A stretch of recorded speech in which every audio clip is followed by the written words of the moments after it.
सुप्रभात बच्चों। आज की कक्षा में आप सभी का हार्दिक अभिनंदन है। बच्चों, आपने कभी हरिवंश राय बच्चन जी की कविता पढ़ी है ना? कोशिश करने वालों की कभी हार नहीं होती। असफलता एक चुनौती है, स्वीकार करो। क्या कमी रह गई देखो और सुधार करो। जब तक न सफल हो नींद चैन को त्यागो तुम। संघर्षों का मैदान मत छोड़कर भागो तुम।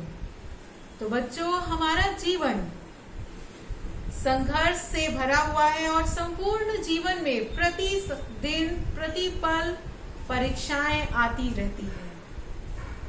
अभी आपकी विद्यार्थी जीवन है, इसमें भी आपको परीक्षाएं देनी है पेन पेपर से। अब विद्यार्थी जीवन के बाद जब आगे बढ़ेंगे तो भी जीवन में कई सारी परेशानियां आएंगी और आपको परीक्षा देनी होगी।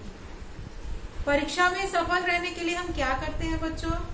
पढ़ाई करते हैं, पाठ को याद करते हैं, परिश्रम करते हैं, तन से मन से दोनों से। तो बच्चों, यही याद रखना है कि पाठ 7 स्कूल की छुट्टियां के माध्यम से हमें क्या सिखाया गया है कि परीक्षाओं का जो समय होता है किस प्रकार से हमें उसका पालन करना चाहिए और कैसे तनावग्रस्त नहीं रहना चाहिए। तो बच्चों, आज इस पाठ पर जो आधारित प्रश्न है उसी पर हम चर्चा करेंगे और पाठ चर्चा के दौरान ही आपको पता चलेगा कि किन किन प्रश्नों को गृह कार्य में करना है। ठीक है बच्चों, धन्यवाद। प्यारे बच्चों, अब हम जरा पाठ 7 के प्रश्नों को देख लें। ध्यानपूर्वक समझिए। आपके साथ ऐसा कब कब होता है बताइए? थकान होना, गला सूखना, चिढ़ जाना, अटपटा लगना। आपको इनके बारे में समझा कर लिखना है कि किन मौकों पर आपको थकान होती है, किस समय या किन बातों पर आपका गला सूखने लगता है, किन बातों पर आप चिढ़ जाते हैं, आपको कौन कौन सी बातों में कुछ अटपटा लगता है। आप सब छुट्टियों में क्या करना पसंद करते हैं? कुछ बच्चे छुट्टियों में ड्राइंग बनाना पसंद करते हैं, कुछ बच्चे कहानियां पढ़ना या लिखना पसंद करते हैं।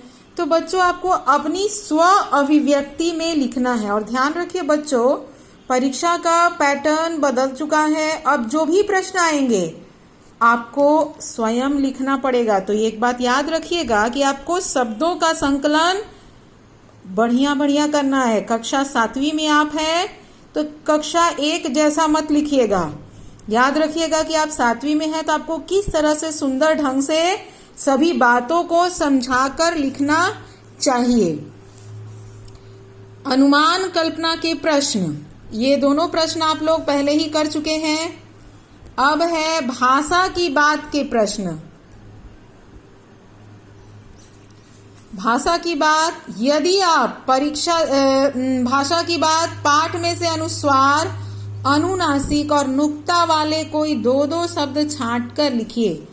बच्चों, अनुस्वार अनुनासिक आपने पढ़ा भी है कि अनुस्वार का प्रयोग हम जब करते हैं तो हवा किस भाग को स्पर्श करती है? मुंह के नाक को, नासिका को। उच्चारण कीजिए शंकर।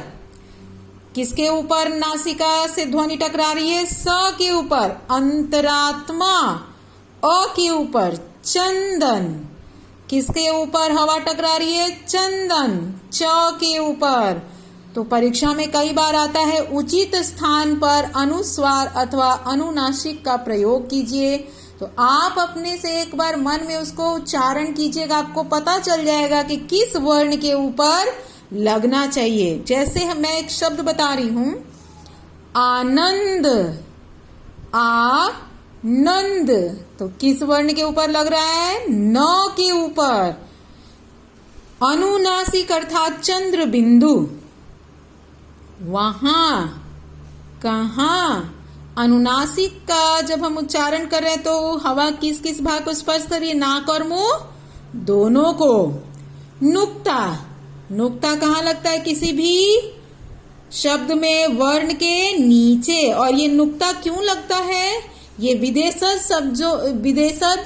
शब्दों के नीचे, विदेशज शब्द अर्थात जो विदेशी भाषा के शब्द हैं और हमारी हिंदी भाषा में प्रयोग किए जा रहे हैं। बच्चों ध्यान रखिएगा कि हमारी हिंदी भाषा में संस्कृत के भी शब्द हैं, अंग्रेजी के भी शब्द हैं, उर्दू के भी शब्द हैं, पुर्तगाली शब्द हैं, चीनी शब्द हैं, कई सारे शब्द हैं जो हमारी भाषा में हैं। तो ये जो नुक्ता के शब्द हैं अरबी फारसी के शब्दों के नीचे लगते हैं। और क्यों ये हमारी भाषा में आ गए हैं?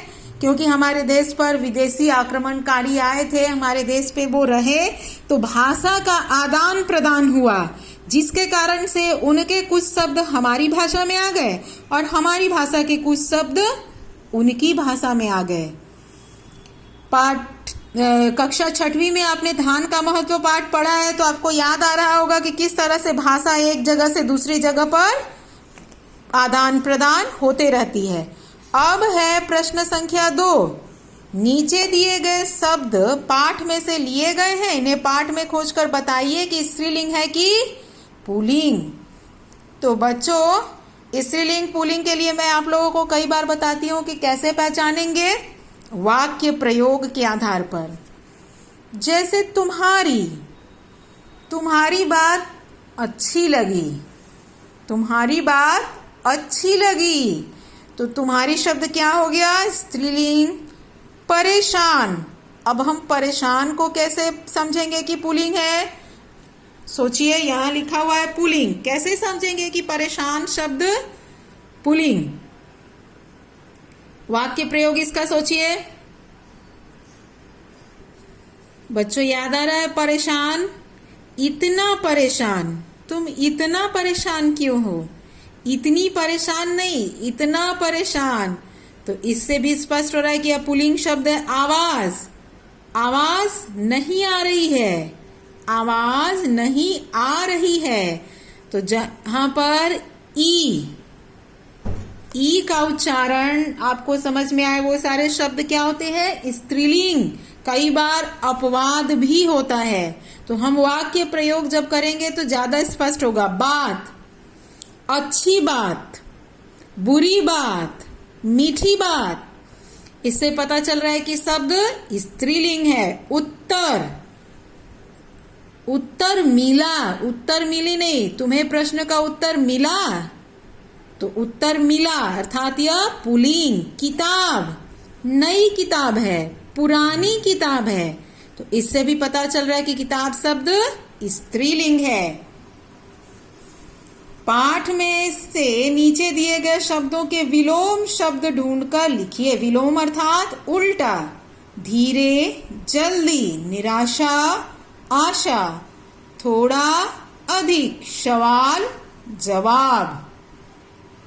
ठीक है बच्चों, जीवन मूल्य के प्रश्न देखिए। जीवन मूल्य का अर्थ होता है कि आपके जीवन में जो आप पढ़ते हैं, सुनते हैं, किसी भी बात को, उसका आपके जीवन में क्या मूल्य है, क्या कीमत है, क्या आप सीख रहे हैं। जैसे आपको अध्यापक या अध्यापिका कुछ अच्छी बात बता रहे हैं, तो आप जीवन में उसका क्या प्रभाव पड़ने वाला है, आपके जीवन में उसे क्या दिशा निर्देश मिलने वाला है। तो प्रत्येक पाठ से आपको कोई ना कोई सीख अवश्य मिलती है। इस पाठ में क्या है कि परीक्षा के बारे में बताया गया है कि बच्चे जब सही समय पर पढ़ाई नहीं करते हैं तो किस तरह से गलत उत्तर देते हैं और परीक्षा के नजदीक आने पर तनावग्रस्त हो जाते हैं।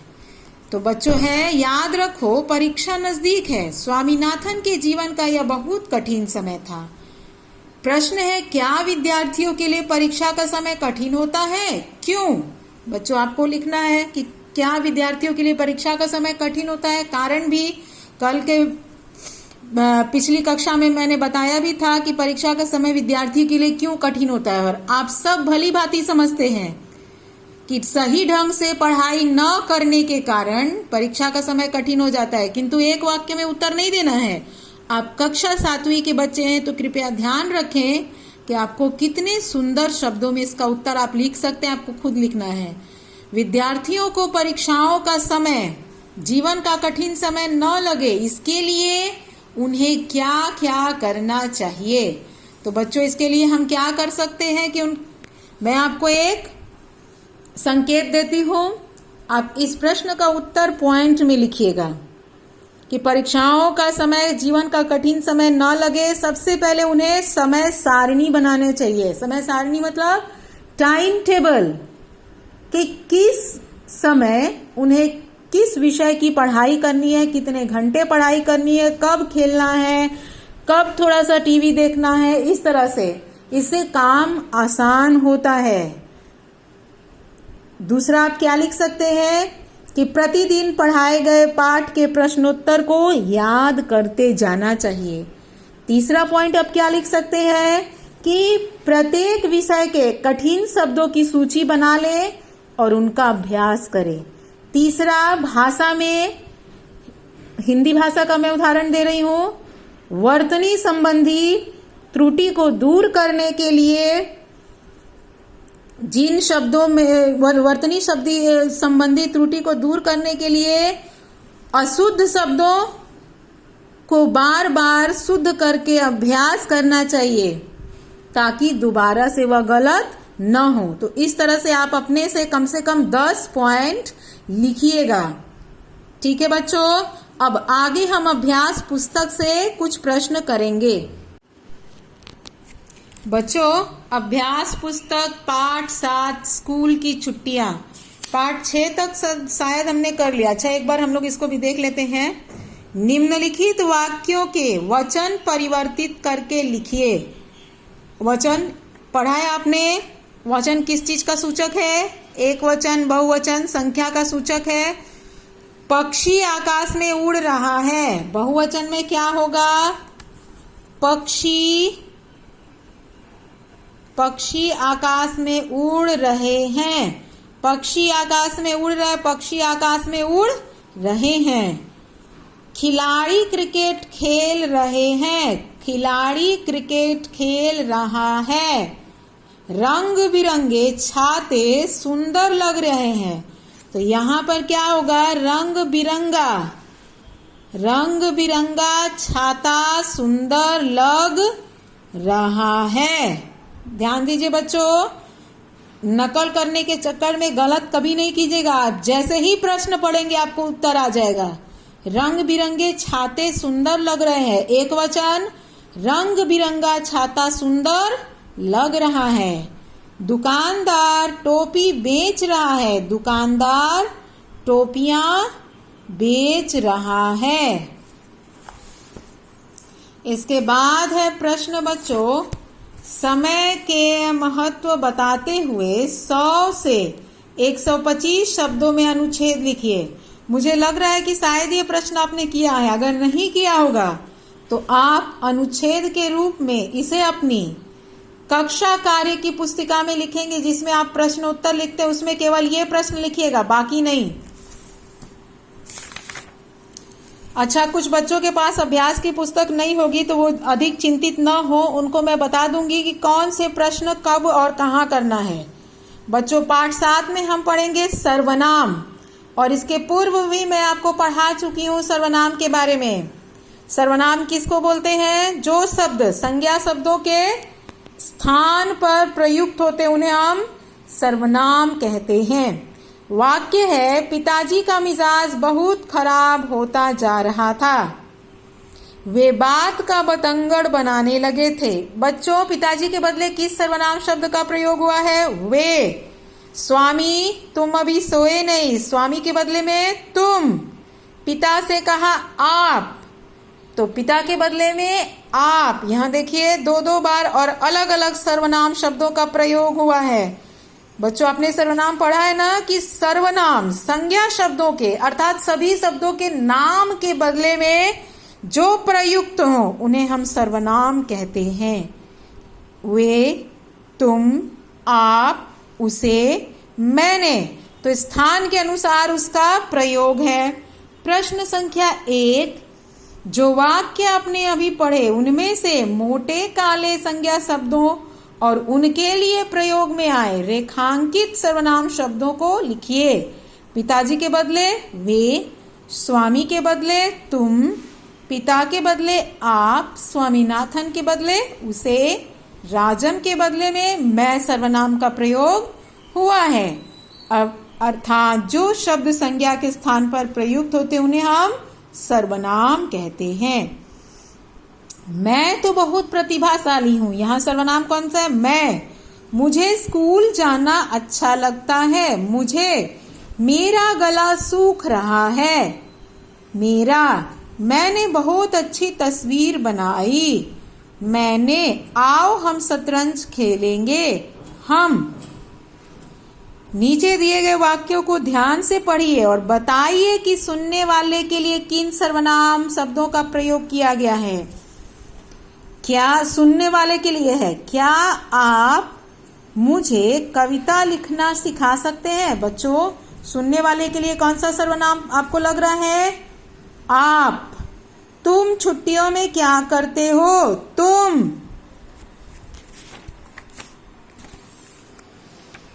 मुझे तुम्हारे साथ खेलना अच्छा लगता है। यहाँ पर सुनने वाले के लिए सर्वनाम का प्रयोग कर सर्वनाम शब्द को छांटना है। तुम्हारे। तुमने कहाँ जाने का कार्यक्रम बनाया है? तुमने। तुम्हें मेरी कविताएं अच्छी लगी? तुम्हें। ये भी सर्वनाम है, लेकिन हमें इस प्रश्न में केवल सुनने वाले के लिए जो सर्वनाम प्रयोग किए गए उन्हें छांटना है। नीचे दिए गए वाक्यों को ध्यान से पढ़िए और लिखिए कि बातचीत करने वाले, बोलने और सुनने वाले जिसके बारे में बात कर रहे हैं उसके लिए किन सर्वनाम शब्दों का प्रयोग किया गया है। किसी तीसरे के लिए जो सर्वनाम प्रयुक्त हुए उन शब्दों को छांटना है। बच्चों, आपको याद आ रहा है ये किस सर्वनाम का भेद है? ये पुरुषवाचक सर्वनाम का भेद है, जिसमें बोलने वाला, सुनने वाला और किसी अन्य के बारे में सर्वनाम को शब्दों का प्रयोग किया जाता है। वे मुझे बुला रहे हैं। इस वाक्य में कौन सा शब्द है जो किसी अन्य के बारे में बता रहा है? वे। उन्हें मेरे बनाए चित्र बहुत अच्छे लगे। उन्होंने माँ से मेरी शिकायत कर दी। उन्होंने। उसे तो बस हंसना आता है। इसे कहानियां लिखने का शौक है। इसे। पढ़िए, समझिए और याद रखिए। बोलने वाला अपने लिए जिन सर्वनाम शब्दों का प्रयोग करता है, बोलने वाला अपने लिए जिन सर्वनाम शब्दों का प्रयोग करता है उन्हें उत्तम पुरुष सर्वनाम कहते हैं। जैसे मैं, हम।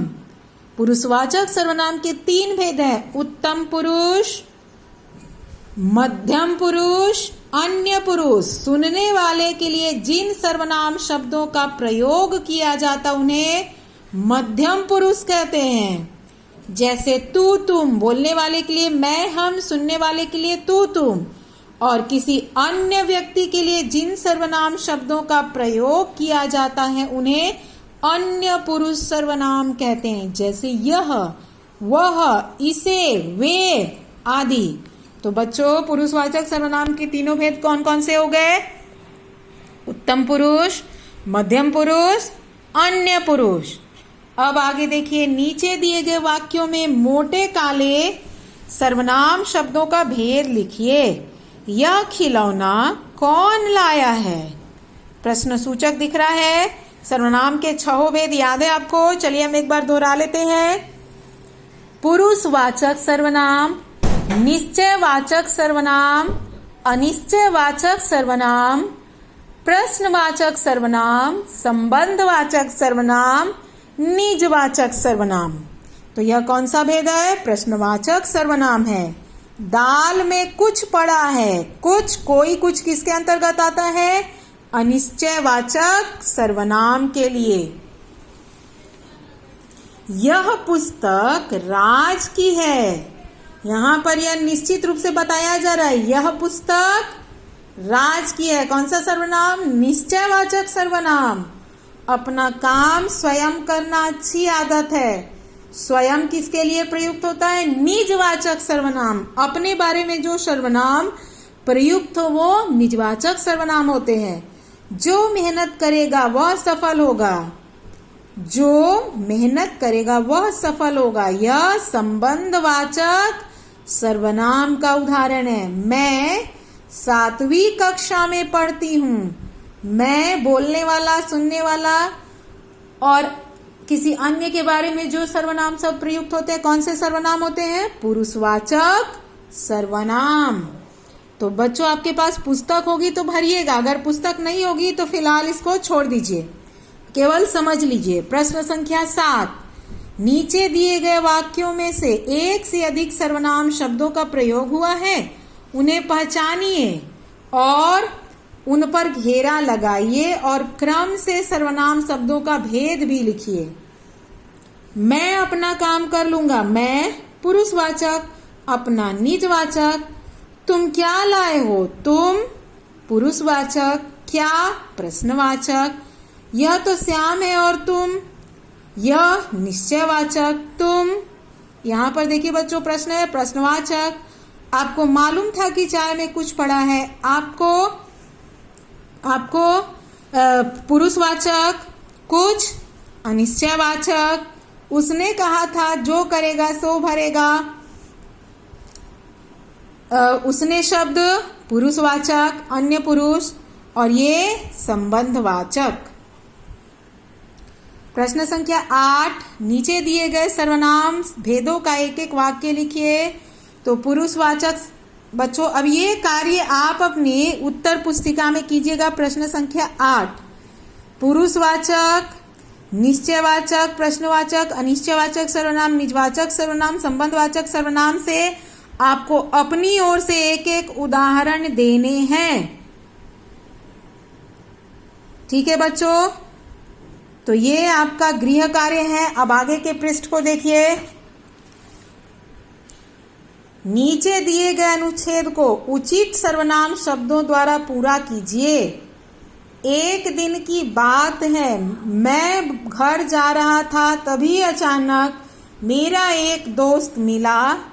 उसने पूछा, अरे तुम यहाँ क्या कर रहे हो? मैंने जवाब दिया, मैं किसी काम से आया हूँ, मुझे ऐसा लग रहा है कि कोई मेरा पीछा कर रहा है, मैं तो बहुत डर गया। बच्चों यहाँ पर गलत है तो इसको ठीक कर लीजिएगा।